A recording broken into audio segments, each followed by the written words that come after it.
శ్రీమాత్రే నమః. మిత్రులందరికీ శుభోదయం. ఈరోజు శ్రీ క్రోధనామ సంవత్సర పాల్గొన బహుళ దశమి సోమవారం. ఈరోజు ఉత్తరాషాఢ నక్షత్రం. ఈరోజు మార్చి 24, 2025 తేదీ సోమవారం. ఈరోజు వర్జ్యం ఉదయం 8:10 లాగైతే 9:47 వరకు ఉంది. మరలా వర్జ్యం తెల్లవారుజాముని 4:29 లాగైతే 6:04 వరకు ఉంది. దుర్ముహూర్తం మధ్యాహ్నం 12:33 లాగైతే 1:21 వరకు ఉంది.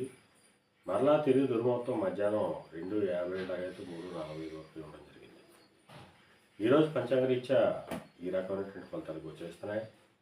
అలాగే ఈరోజు నక్షత్రమైనటువంటి ఉత్తరాషాఢ నక్షత్రం ఎవరికి తారాబలం కలుగుతుందో మనం పరిశీలించినట్లయితే భరణి, రోహిణి, మృగశిర, పునరోసు, ఆశ్లేష, పొబ్బ, హస్త, చిత్త, విశాఖ, జ్యేష్ఠ, పూర్వాషాఢ, శ్రవణం, ధనిష్ట, పూర్వభద్ర, రేవతి. ఈ నక్షత్రంలో జన్మించినటువంటి మన మిత్రులందరికీ కూడా ఈరోజు నక్షత్రం అయినటువంటి ఉత్తరాషాఢ అనుకూలంగా ఉంటుంది. అందువలన ఇప్పుడు చెప్పుకున్నటువంటి నక్షత్ర జాతకులందరికీ ఈరోజు శుభకరంగా ఉండే అవకాశం ఉంది. అలాగే ఈరోజు రాశి ఫలాలను మనం పరిశీలించినట్టయితే మేషరాశిలో జన్మించిన వాళ్ళకి ఉద్యోగ అవకాశాలు పెరుగుతాయి. వృషభ రాశిలో జన్మించిన వాళ్ళకి పితృరాజధానికి సంబంధించి శుభవార్తలు ఉంటారు. పితృవర్గీయులతో ఉన్నటువంటి విభేదాలు, విరోధాలు కూడా తొలగిపోయేటువంటి అవకాశం ఉంటుంది.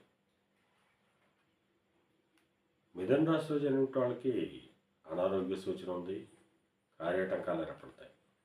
కర్కాటక రాశిలో జన్మించిన వాళ్ళకి కళత్రపూర్వక ధనలాభం కలుగుతుంది.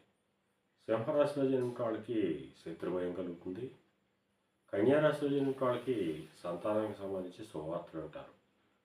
తులారాశిలో జన్మించిన వాళ్ళకి ఆకస్మిక ప్రయాణాలు చేయాల్సిన అవసరం ఉంటుంది. వృశ్చిక రాశిలో జన్మించిన వాళ్ళకి పరాక్రమవంతమైన ఆదాయ వనరులు ఏర్పడతాయి. ధనుర్రాశిలో జన్మించిన వాళ్ళకి ఆదాయ వనరులు వృద్ధి చెందుతాయి.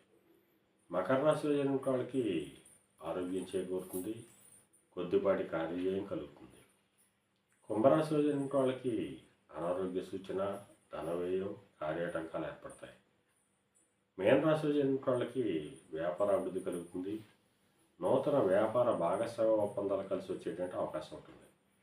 ఈరోజు ద్వాదశ రాశి యొక్క ఫలితాలు ఈ రకంగా తెలియడం జరిగింది.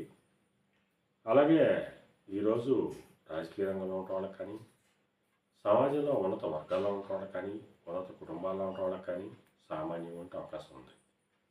అలాగే కళారంగంలో ఉన్న వాళ్ళకి కానీ, కళాత్మకమైనటువంటి వస్తువులు ప్రయోజనాలు చేసిన వాళ్ళకి కానీ, సుగంధ పరిమళ ద్రవ్యాలు ప్రయోజనాలు చేసిన వాళ్ళకి కానీ ఈరోజు శుభకరంగా ఉండే అవకాశం ఉంది.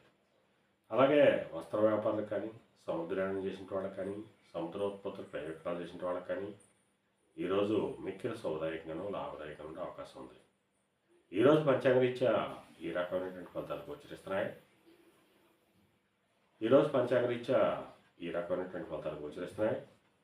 అలాగే ఈరోజు సోమవారం.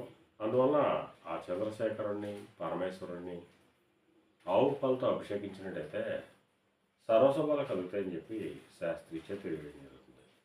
అలాగే రేపటి శుభోదయం కార్యక్రమంలో మరిన్ని విషయాలు తెలుసుకుందాం. అంతవరకు మన మిత్రులందరికీ మరొకసారి శుభోదయం. ఇట్లు మీ పెద్దబాబు సిద్ధాంతి గొల్లల మామగారు.